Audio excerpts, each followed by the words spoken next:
ng Diyos. Thank you, Lord. Lahat po ba ay nagagalak sa umagang ito? Thank you, Lord. Purihin ang ating Panginoon. Tunay nga na ang Diyos ay sumaatin. Dahil sa ating pong pagsasama-sama, sabi ng Biblia, maliwanag po, na tayo po ay bumubuo ng Kanyang presensya. Kaya ang presensyang ito, mga kapatid, ay sa pamamagitan po ng Espiritu Santo. Amen. Kaya po sa umagang ito o sa araw na ito, mga kapatid, ay isineselebrate po natin yung tinatawag na Revival Sunday. So tututukan po natin ang patungkol po rito dahil napakahalaga po na maunawaan natin yun pong atin pong estado bilang Christian community na tayo po ay tinatawag na charismatic. Amen. Praise God. So, napakahalaga po nito mga kapatid, na maintindihan natin sa buhay natin na ang God's people ay nagsimula bilang charismatic. Okay. Ito po ay papasadahan natin. Napakaganda kasi ang buong fun ay pare-parehas po ang tema ngayon pong linggo na binibigyan po natin ng importansya ang pagkilos po ng Espiritu Santo sa buhay ng bawat mananampalataya. Pero bago po tayo magsimula, nais ko pong ibahagi ito pong video clip na kung saan ang mga charismatic ay nagsama-sama sa panahon na kung saan, sabi nga, may pagkakaiba sa mga doktrina, may pagkakaiba sa mga paniniwala, pero makikita natin na ang bawat isa ay nagsama-sama dahil pinag-isa ng Espiritu Santo. Okay, so ready na po ba ang ating video? Panoorin po natin, mga kapatid. Okay.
Purihin ang Diyos. So yun pong ating napanood, parang nakita ko si Brother Nemi, Sister Bergie doon na. Okay. Ang ating pong napanood na video ay sinipi mula sa recorded video ng Conference on Charismatic Renewal in the Christian Churches sa Arrowhead Stadium, Kansas City, USA. Noong 1977. Apo, kasagsagan po yan ng charismatic. Makasaysayan ang conference na ito sapagkat ito ang unang pagtatagpo ng iba't ibang mga simbahan na nakaranas ng charismatic renewal. Buhat ng umusbong ito sa church noong 1960. 50,000 participants ang dumalo sa conference at sila ay nagmula sa iba't ibang mga churches. Gaya ng Catholic, Orthodox, Lutheran, Episcopalian, Anabaptist, Presbyterian, Baptist, Methodist, Pentecostal, at iba pang mga grupo. Kaya kita po natin sa video, no? Ito ay himala ng Diyos sapagkat napaka-imposibleng mapagsama ang mga churches na ito noong mga panahong iyon.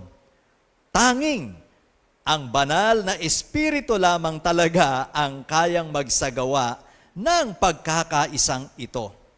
Ito ang diwa ng charismatic renewal na ngayon ay ipinagdiriwang natin ang ika-66 na taong anibersaryo.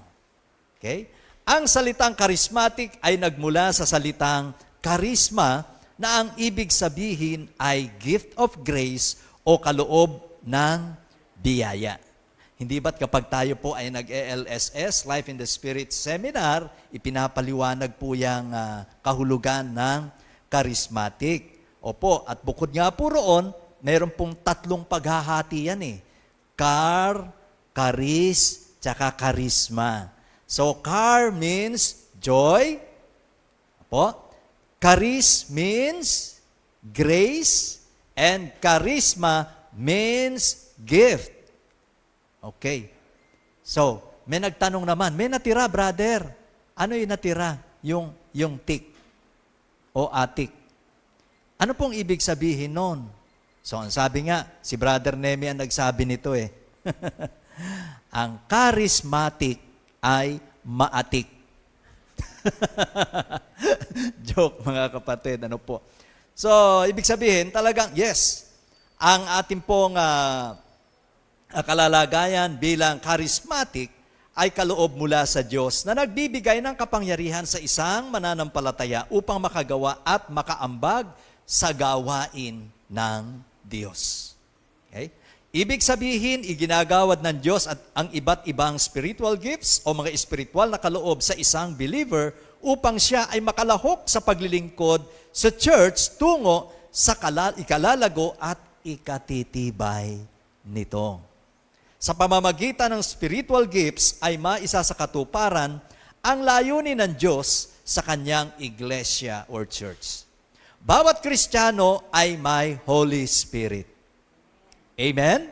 So, bawat Kristiyano ay may Holy Spirit. Kaya, bawat Kristiyano ay charismatic. Dahil bawat isa ay pinagkalooban ng kaloob na magagamit sa ikalalago ng Christian community. May pinagkalooban ng pangangaral, may pinagkalooban ng pag-awit, at ang ilan naman ay binigyan ng kaloob ng pamamahala. Meron din namang gift of prayer, intercession, healing, church planting, evangelism, miracle, at iba pang mga kaloob. Diba? Sa ating yung pag-aaral, diba? Na ika-cluster po natin yan o na ika-categorize sa 3 bahagi. Ano po? May tinatawag na mind gifts, gift of knowledge, wisdom, and discernment. May tinatawag na vocal gifts, gift of tongues, gift of prophecy, gift of interpretation, di po ba? At may miracle gifts, di ba? Yan po yung faith, healing, and miracles. So, yun po yung power gifts. I'm sorry. Okay? Kaya napakaganda po, no? Na ipinapakita po rito sa ating pag-alala na ito na napakalaki ng ginagawa ng role ng isang charismatic sa buhay ng bawat Kristiyano. Kinikilala. Okay, kailan ba nagsimula ang charismatic renewal? Kinikilala ng maraming historiador na ang charismatic renewal ay ipinanganak noong April 3, 1960. Okay? April 3, 1960, noong ibahagi ni Dennis Bennett. Ayan, may picture siya, no? Ang Episcopalian priest sa 3 services ng kanilang church. Ang St. Mark's Episcopal Church sa Van Nuys, California, na kanyang naranasan ang kapangyarihan at kapunuan ng banal na espiritu na naging dahilan upang siya ay magsalita sa mga wikang na hindi naiintindihan. So yun po yung gift of tongues. Buhat noon, kumalat na ang charismatic renewal sa iba't ibang Protestant churches at noong 1967, pumasok ito sa Catholic Church.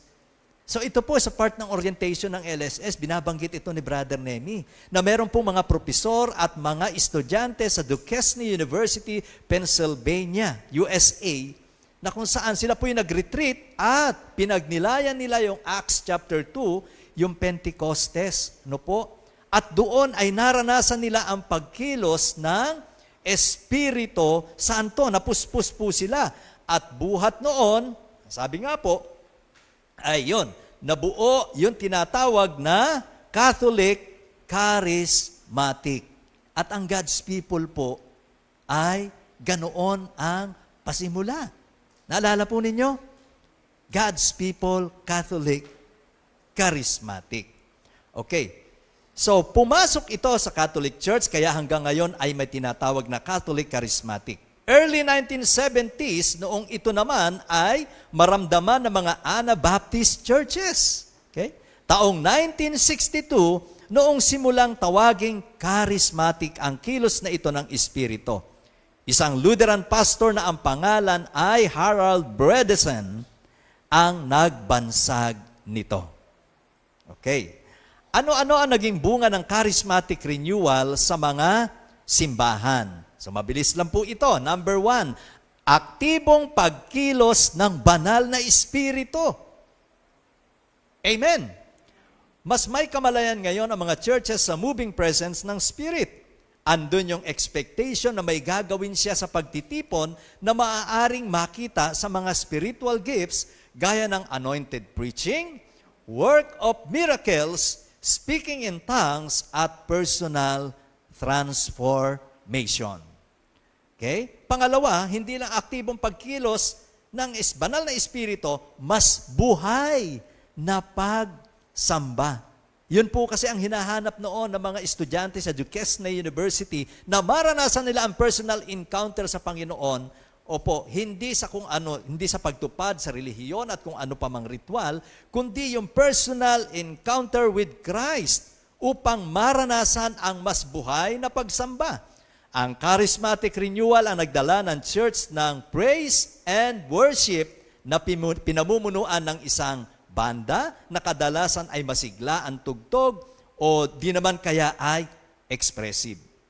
Mas naging aktibo ang pamamaraan ng pagsamba na makikita sa pagtaas ng kamay, pagsayaw, at malayang pagdarasal.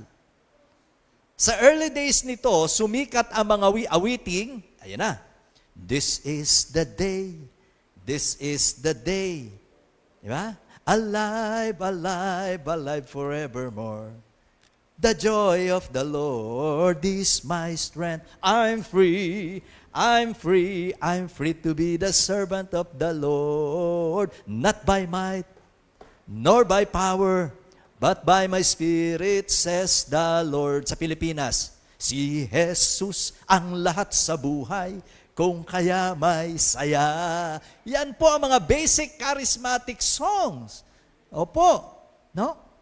Na kung minsan ay, di ba, nakakaligtaan o napag-iiwanan, pero napakaganda. Kaya nga revival, mga kapatid, ano? Makikita po natin na ang pagkilos ng Espiritu noon hanggang ngayon ay hindi nagbabago. Depende na lang ito sa mananampalataya. Okay? Kaya mas buhay na pagsamba. Pangatlo, paglahok ng pangkaraniwang miyembro sa gawain ng iglesia or church. So ngayon, hindi lamang mga pastor ang naglilingkod sa simbahan, pati pangkaraniwang mga miyembro ay pwedeng gampanan ang mga ginagawa ng pastor gaya ng preaching, prayer, visiting the sick, at iba pa. Nakilala rin ang charismatic renewal sa pag-usbong ng mga Christian communities at mga prayer meetings na hindi sinimulan ng mga pari o pastor, kundi inorganisa ng mga ordinaryong Kristiyano. Yan po si Brother Nemi at Sister Virgie. Nawala na ang agwatan sa mga pari at mga ordinaryong membro dahil kapwa nila, no, pwedeng isagawa ang pag-e-evangelize at pagmi-minister sa ibang mga tao at lugar. Kaya nga tayo sa God's people may mga prayer meetings. Amen. Ang mga ipinadadala, di ba, ay talagang ito po ay hinubog ng Diyos sa pamamagitan ng pagkilos ng Espiritu Santo. Kaya nga, hindi naman nakapag-aral sa Bible School o Theological Seminary, pero nakapagpapahayag, mga kapatid. No po? So, yun po yung pagkilos ng Espiritu Santo. Amen. Pang-apat, pagkakaisa ng mga simbahan. Ito ang isa sa pinakamahalagang ambag ng charismatic renewal. Noong ito ay umusbong, nagkaroon ng pagkakaisa ang bawat simbahan at ito'y nakaugat sa iisang karanasan. Ang kapuspusan ng banal na Espiritu na mas kilala noon bilang baptism in the Spirit. So tayo po ay nagsasagawa po ng ganito, yung Life in the Spirit Seminar. Okay? So nagkakaisa ang lahat ng simbahan. Panibagong sigla, ito po yung panlima. Panibagong sigla sa pag-evangelize, prayer at pag-aaral ng salita ng Diyos. Ito po ang ating nararanasan. Ang mga nakaranas ng kilos ng Espiritu ay lalong umalab ang pag-ibig sa kapwa. Mas lalo pang naglingkod para sa iba. Naging maapoy ang kanilang paghayo, pagdidisipulo sa iba, buhay panalangin at pagninilay-nilay sa mga salita ng Diyos. Amen? Okay, sino po rito ang mga nagsimula sa God's people na naranasan po ito? Di ba? Kitang-kita natin ang pagkilos ng Panginoon sa buhay ng mga simpleng tao. At yung pong ating ginagawa, hindi ba't ngayon ay nag-outreach tayo kung saan-saan tayo nakakarating dahil ibinapahayag po natin ang utos ng ating Panginoong Hesus sa kapangyarihan ng Espiritu Santo na ipangaral ang gospel o ang magandang balita ng Panginoon. Ang gospel renewal o revival ay ang pagpapatindi pa ng mga ordinaryong bagay na ginagawa ng banal na Espiritu gaya ng repentance o pagsisisi, regeneration o muling kapanganakan, sanctification o pagpapakabanal at assurance of salvation o katiyakan ng kaligtasan. Ito ay nararanasan ng Christian community sa pamamagitan ng mga pangkaraniwang gawain sa iglesia. Tulad ng preaching of the word, pagsamba, paglilingkod at pagsasama-sama ng kapatiran. Kalakip na nito ang evangelism, discipleship, paglalim sa mga salita ng Diyos, pagbabahagi ng kanyang kaloob o spiritual gifts, paglahok sa ikauunlad ng lipunan, at pagpapatupad ng mga ordinances ni Kristo gaya ng the Lord's table and water baptism. Amen. So yan po ang maikling istorya. Maikli ba? Opo, background po ito, background history ng charismatic renewal. At imagine, 66 years na po, mga kapatid. So, ang tanong ko ngayon, nararanasan po ba natin ang pagkilos ng banal na Espiritu sa buhay ng bawat isa sa atin? Yan po, no? So, yung banal na Espiritu na yan ay may dulot po sa atin. Isa po, sa dulot niyan ay tatak ng kaligtasan. Kung hindi ka patiyak sa iyong kaligtasan, ang Espiritu Santo o banal na Espiritu ang magpapaunawa sa atin. Okay, so gusto ko pong talakayin ang bagay na iyan. Okay. So unang-una mga kapatid, dadako po tayo, no? Dito po sa ikalawang bahagi ng atin pong pagtatalakay. Okay, ang sabi po sa Ephesians chapter 1 verse 13 to 14, sa pamamagitan ni Kristo, kayo rin na nakarinig ng salita ng katotohanan, ng magandang balita na nagdudulot ng kaligtasan at sumampalataya sa Kanya, ay pinagkalooban ng ipinangakong Espiritu Santo bilang tatak ng pagkahirang sa inyo. Ang Espiritu ang katibayan na makakamit nga natin ng lubos ang lahat ng pangako ng Diyos sa atin, at sa gayon ay pupurihin ang Kanyang kaluwalhatian. Amen. So ang ganda, ang Espiritu ang katibayan na makakamit natin ng lubos ang pangako ng Diyos sa atin. Maliwanag po ito, mga kapatid. So, ano po yung, katibayan na atin pong makakamit? Siyempre, ang mga pangako ng Diyos. Pinagtibay po ito ng Espiritu Santo, na sinasabi niya na tayo po ay ligtas dahil siya po ang pinakatatak, seal.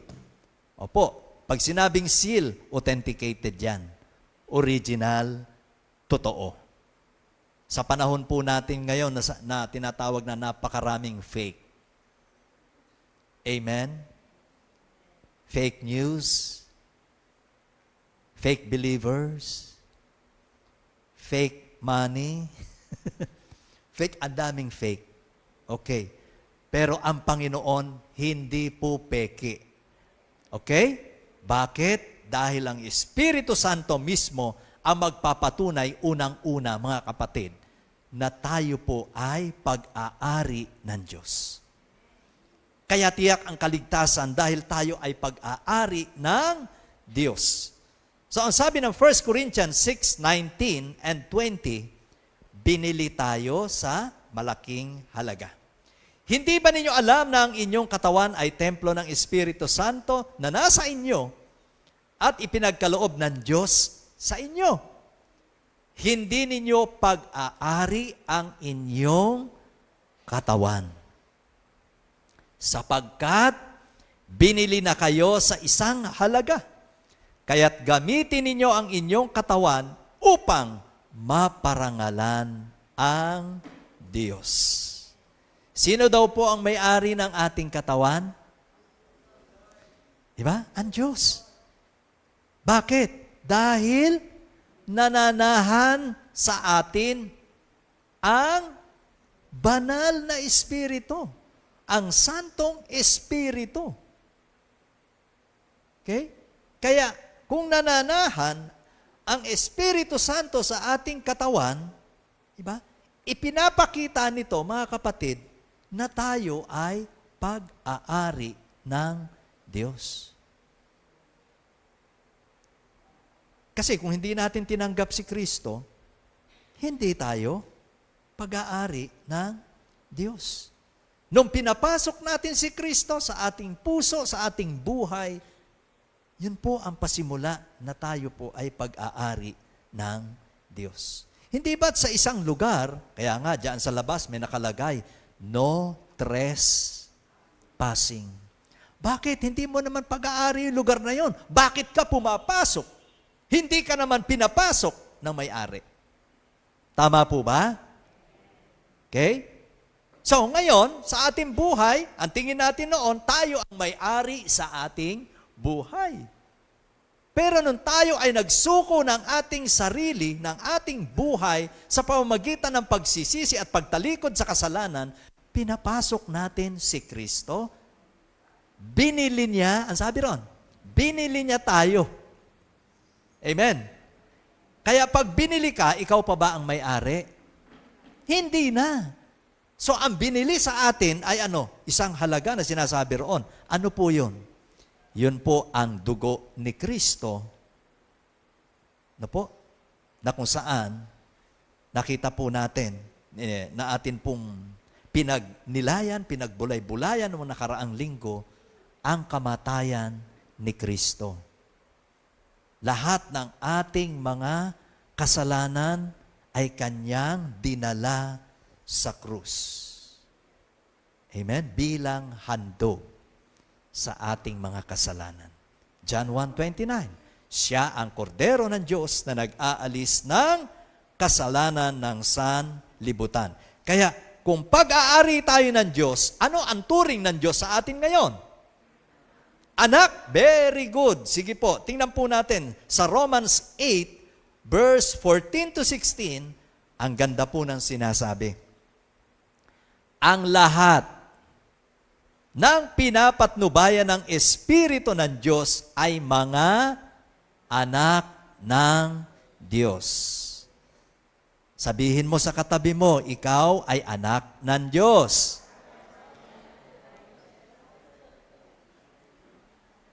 Amen!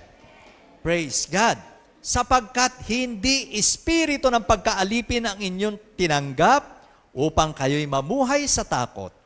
Sa halip, ang inyong tinanggap ay ang espiritu ng pagkupkup upang kayo'y gawing mga anak ng Diyos. Kaya tayo'y tumatawag sa Kanya ng Ama, Ama ko. Ang Espiritu ang nagpapatotoo kasama ng ating Espiritu na tayo'y mga anak ng Diyos. So, pagka-anak tayo ng Diyos, okay, hindi na ba tayo nadadapa? Hindi na ba tayo nahuhulog sa pagkakamali o kung minsan ay sa pagkakasala? Nahuhulog pa rin. Okay, pero ito ang maganda mga kapatid. Ilang linggo nang tinatalakay rito. Yung prodigal son.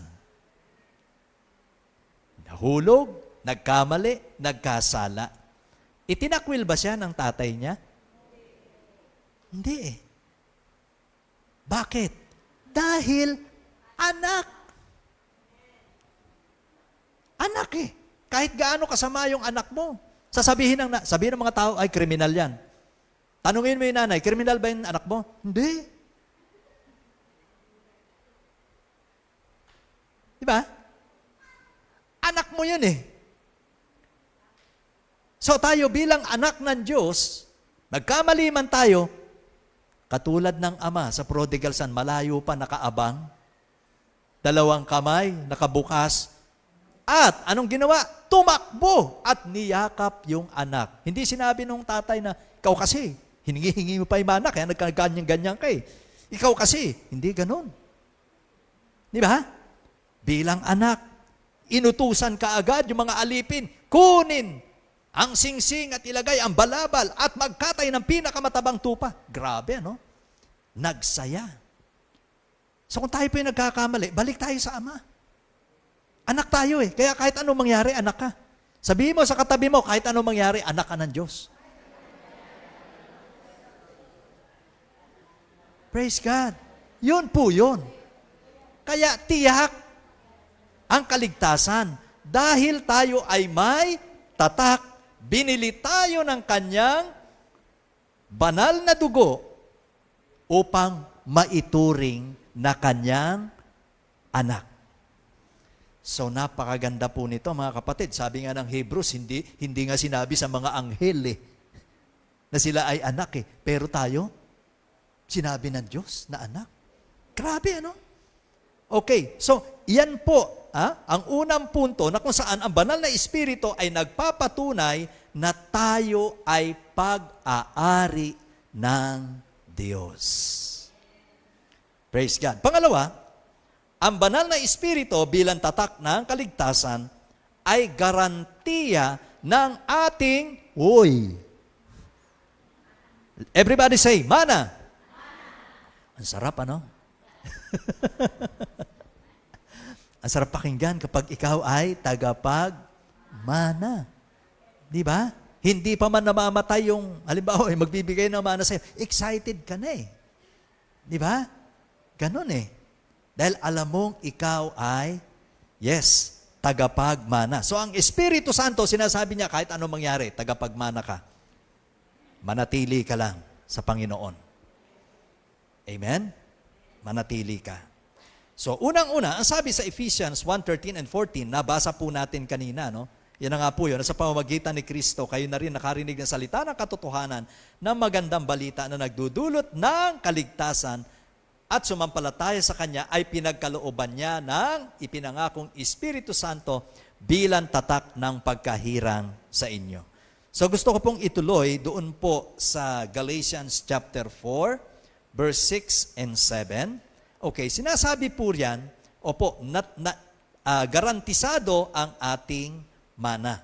At dahil kayo'y mga anak ng Diyos, ito na, isinugo niya ang Espiritu ng Kanyang anak.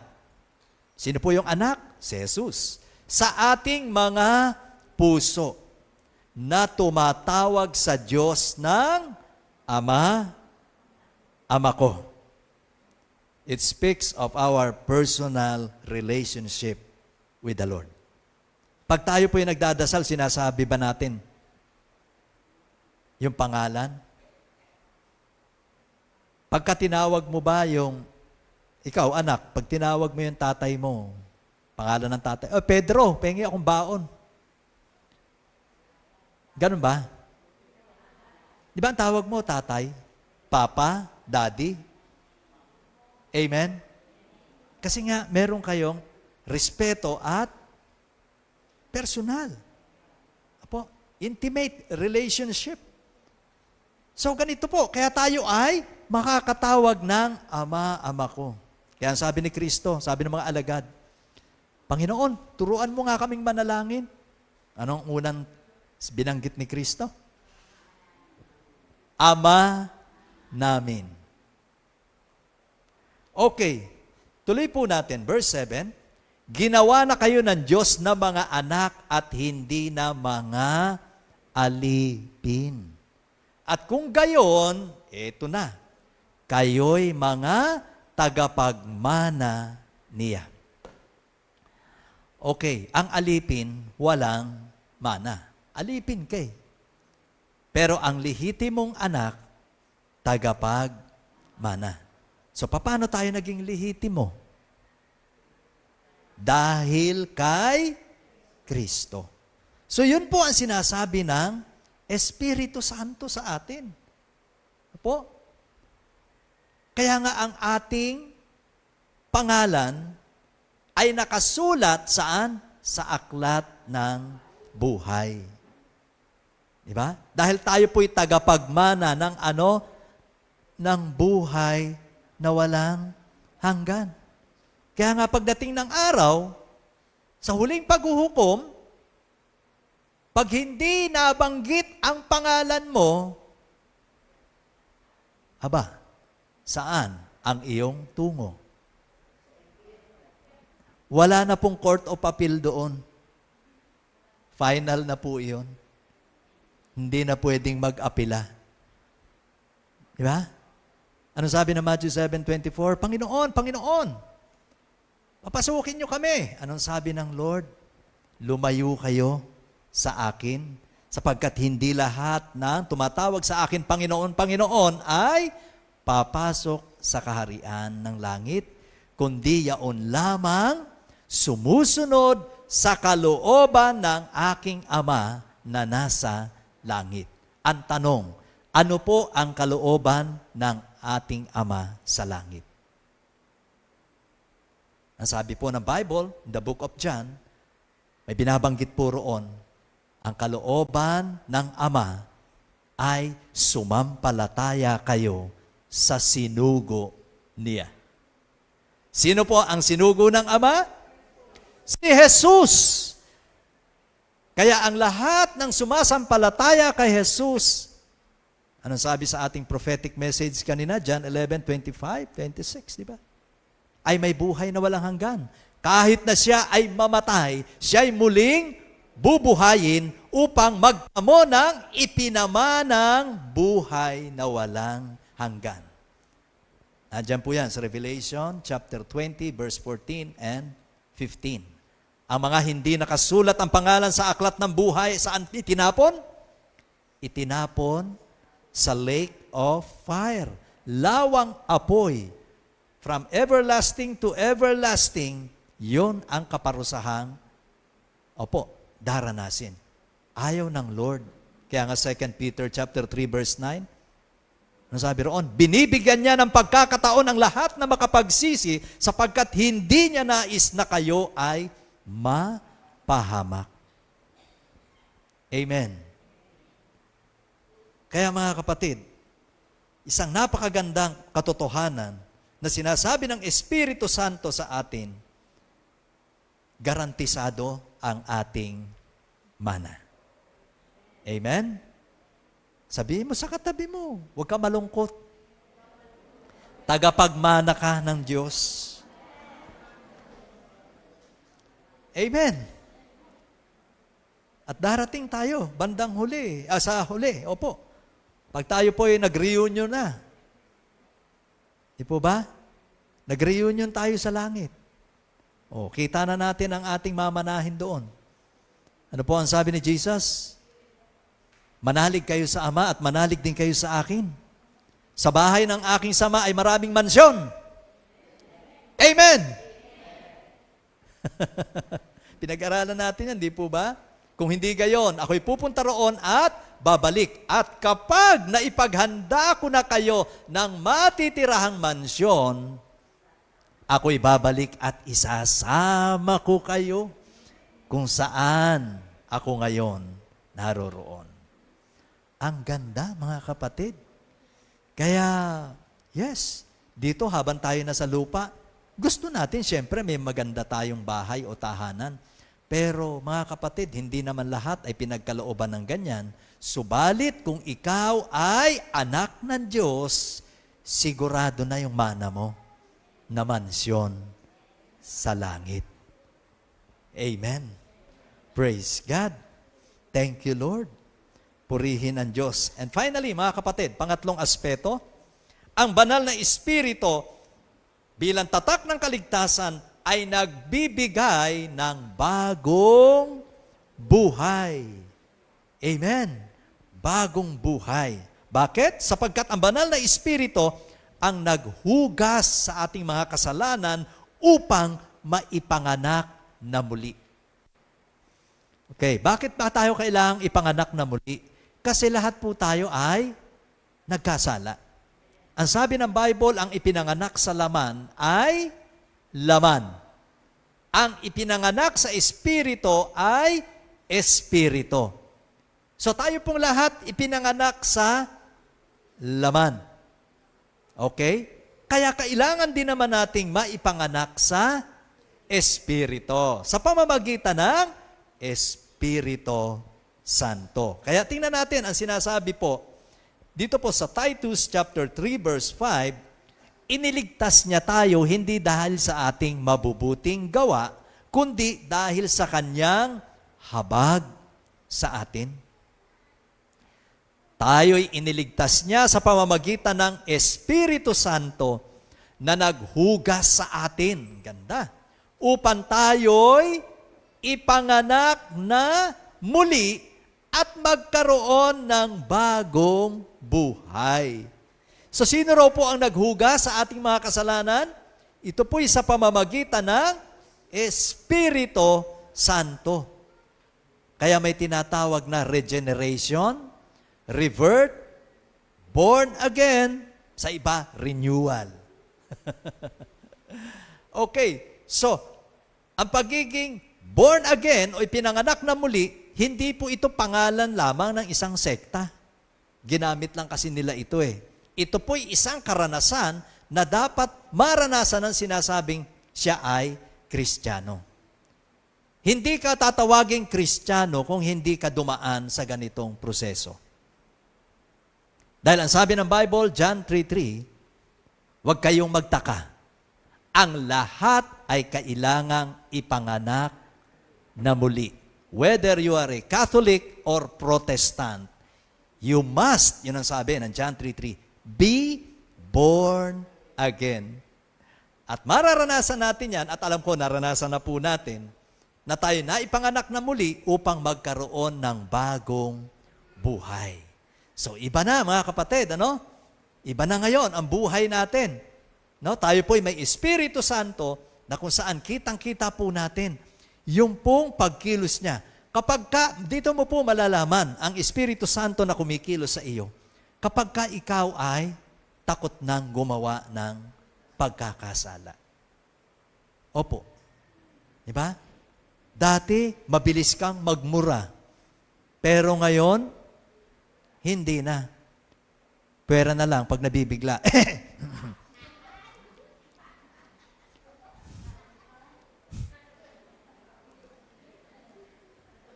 Hindi, pag nabibigla ngayon, iba na, ay, praise the Lord. Brother Nemi nga, ang kwento, pag nagtatalo sila ni Sister Bergie, pag nainis na si Brother Nemi, praise the Lord ka. Sabi ni Sister Bergie, praise the Lord ka rin. O, di ba? Dati, PI ng PI eh. O, di ba? So, yun po mga kapatid. Pag tayo na, o kaya naman, medyo nahulog tayo sa pagkakasala, uy, naku, nakapagsinungaling ako. Ang dami kong ginawa. Ang buhangin, ginagawa kong lubid para lang makapagsinungaling. Naku, Lord, patawad. Ayan. Bumabalik sa Panginoon. Pero kung wala ang Espiritu Santo, naisahan ko siya sa susunod. Bobulahin ko uli at lolokohin ko siya. Yan, walang Espiritu yan. Diba? Sa atin ngayon, kaya nga tayo may patnubay ng Espiritu. Yung binanggit kanina, Galatians 5:16-17. Diba? Ang sabi roon, mamuhay kayo ayon sa patnubay ng Espiritu Santo. At huwag ninyong pagbigyan ang mga gawa ng laman. Ibig sabihin yung mga gawa, yung kagustuhan ng ating sarili. Dapat ngayon, kagustuhan na ni Kristo. Yun po yun. Kaya, ang sabi niya, di ba? Inaawit natin ito, Galatians 2 verse 20, I am crucified with Christ.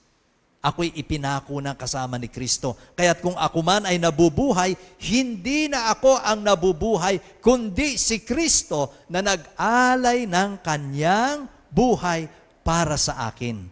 Ako ngayon namumuhay sa pananampalataya. So yun po ang bagong buhay na kaloob ni Lord sa atin. No? 2 Corinthians 5 verse 17, if anyone is in Christ, he is a new creation. The old has gone, behold, the new has come. Amen. Kaya kitang-kita yan sa mga hilatya ng mukha ng ating mga kapatid. Tingnan mo kung may bagong buhay yung ating kapatid. Tingnan mo sa kaliwa, tingnan mo sa kanan. Oh, di ba? At tingnan daw sa likod. Totoo. Opo. So, yan po ang pagkilos ng Espiritu sa ating buhay. At isa pa, may sinasabi po dito po sa Romans chapter 8, okay, verse 9 to 11. Ito po, tingnan po natin mga kapatid, ha? Opo. Ang sabi ng Romans 8, 9 to 11, ngunit hindi na kayo namumuhay ayon sa laman. Okay? Kundi ayon sa Espiritu. Kasi ang pamumuhay ayon sa laman, pag sinaktan yung laman mo, sinuntok mo ako, susuntokin din kita. Sinaksak mo ako, sasaksakin din kita. Diba? Siniraan mo ako, sisiraan din kita. So, laman sa laman. Pero ngayon, ang sabi, namumuhay tayo sa Espiritu. Sa katunayan, naninirahan sa inyo ang Espiritu ng Diyos. Wow, binanggit na natin kanina yan. Kung wala sa isang tao ang Espiritu ni Kristo, hindi kay Kristo ang taong iyon. Sa madaling salita, hindi siya Kristiyano kung wala siyang banal na Espiritu. Amen. Okay? Kung wala siyang banal na Espiritu, hindi matatawag na kay Kristo o Kristiyano. Marami po kasi ngayon, nagsasabing sila ay Kristiyano. Pero, ang buhay ay taliwas sa sinasabi ni Kristo.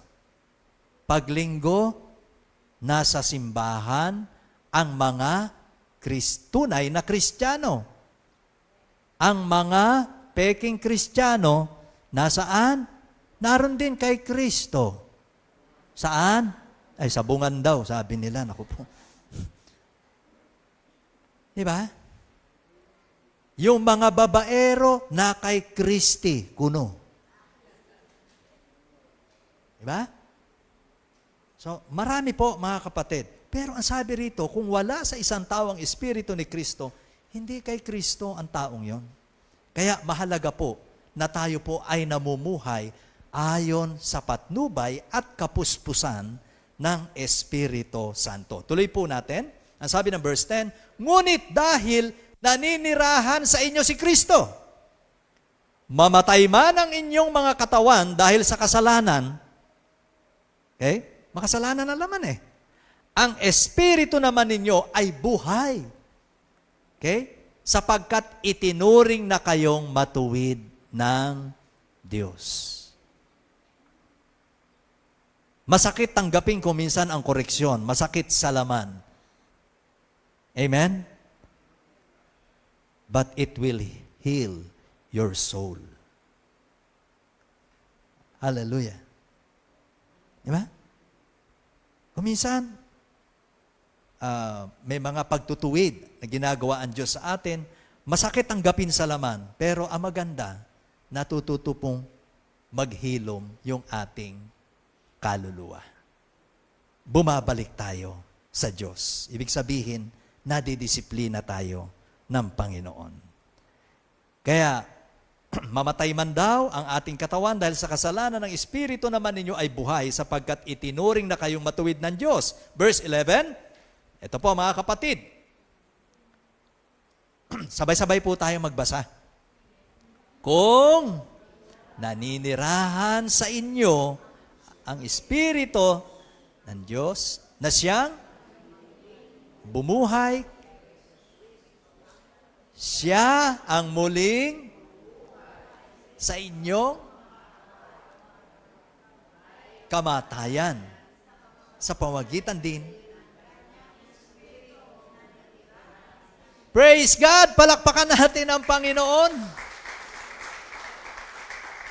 So yun ang katiyakan na tayo'y ligtas. Amen? Sa piling ni Jesus na kahit daw tayo ay mamatay, ang Espiritong bumuhay kay Jesus ay siya ring bubuhay sa ating mga katawan. Amen. Kaya, salamat sa Diyos na tayo po ay pinagkalooban ng Espiritu Santo. Bilang pangwakas, nais ko pong ibahagi ito pong paghimok sa Romans 8 verse 1 to 3. Kaya nga, wala nang kahatulang parusa sa mga taong nakipag-isa na kay Kristo Jesus sa pamamagitan ng kautusan ng Espiritong nagbibigay buhay dahil sa pakikiisa natin kay Kristo Jesus. Pinalaya na ako mula sa kautusan ng kasalanan at kamatayan. Ginawa ng Diyos ang hindi kayang gawin ng kautusan dahil sa kahinaan ng tao. Isinugo niya ang kanyang sariling anak sa anyo ng taong makasalanan upang pawiin ang kasalanan, sa gayon, hinatulan na niya ang kasalanang umaalipin sa tao. Kaya malaya na tayo mga kapatid dahil sa ating pakikipag-isa kay Kristo at sa kapangyarihan at patnubay ng banal na Espiritu. Amen? So, Happy Revival Sunday. Tayo po'y manalangin. Panginoon, maraming salamat po sa pagkakataon na kami po ay nakapaglilingkod sa iyo. Salamat na nakilala ka namin. Salamat, O Diyos, na sa pamamagitan ng iyong anak na si Jesus, hindi man kami karapat-dapat, kami ay tinanggap. Sa pamamagitan ng kanyang kamatayan, sa krus at muling pagkabuhay, nararanasan po namin ngayon ang mga benepisyo ng ginawa ng iyong anak na si Jesus. Salamat, O Diyos, sa Santong Espiritu na siya pong nangunguna ngayon sa amin. Salamat sa iyong pagpapadala sa banal na Espiritu upang kami makapamuhay ng bagong buhay at may katiyakan, garantiya sa aming kaligtasan. Panginoon, dalangin po namin na sa aming pagsasama-sama bilang mga charismatic, Panginoon, patuloy po ninyong pag-alabin ang pagkilos ng iyong banal na Espiritu sa buhay ng bawat isa. Anumang mga kaloob na iyong ibinigay sa bawat mananampalataya ay magamit, Panginoon, para sa ikalalago ng community ito, ng God's people, at ng iba pang mga komunidad na amin pong kasama sa pananampalataya. Kaya Lord, sa umagang ito, kami po ay naniniwala na ang iyong banal na Espiritu ay kumikilos upang maranasan namin ang pangako mong buhay, ang buhay na ganap at kasiyasiya, na kung saan kami puno ng biyaya, kaloob na nagmumula sa iyo, na kami po ay nagbubunga ng pag-ibig, kagalakan, kapayapaan, katyagaan, kahinahunan, kabaitan, katapatan at pagpipigil sa sarili. Salamat, O Diyos, sa Espiritu Santo na ngayon po ay buhay na nananahan sa bawat isa sa amin. Lord, muli, inaalala po namin at ipinagdiriwang ang ika-66 taong anibersaryo ng Charismatic Renewal at dalangin po namin ang marami pang taon ang igawad mo hanggang sa muli mong pagbabalik, Panginoon, ay marami pa ang makakilala sa iyo sa pamamagitan ng bawat mananampalatayang Kristiyano. Ang lahat ng ito, Panginoon, ay aming samot panalangin sa pangalan ni Jesus, sa patnubay ng Espiritu Santo. Amen. Amen. Praise the Lord. Purihin ang ating Diyos. Thank you, Lord.